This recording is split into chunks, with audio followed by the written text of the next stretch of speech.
آیتیں تیسری آیت پہ آتے ہیں. صحیح بخاری کے اندر کتاب التفسیر جلد 2 کے اندر روایت موجود ہے.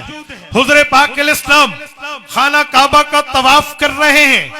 خانہ کعبہ کا طواف کے وقت عمر کے دل میں خواہش پیدا ہوتی ہے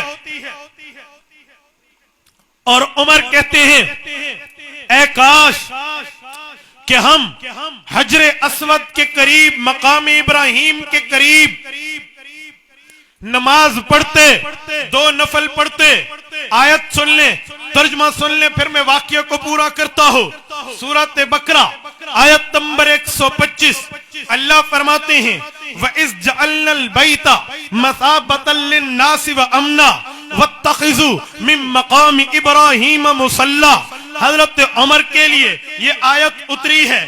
اللہ فرماتے ہیں یاد کرو لوگوں اس وقت کو جب ہم نے بیت اللہ کو لوگوں کے لیے ایسی جگہ بنایا ہے جس کی طرف وہ لوٹ لوٹ کر جائیں گے, کیونکہ یہ جگہ سراپا امن ہے, اور تم لوگ مقام ابراہیم پر نماز پڑھنا شروع کر دو. یہ اس وقت آیت اتری جب عمر فاروق حضور پاک کا ہاتھ اور دامن پکڑ کے عرض کر رہے تھے اللہ کے رسول ادھر نفل پڑھ لیں, واجب الطواف نفل پڑھ لیں. حضور فرمانے لگے عمر اللہ کا پابند ہوں, ابھی اللہ نے حکم نہیں بھیجا.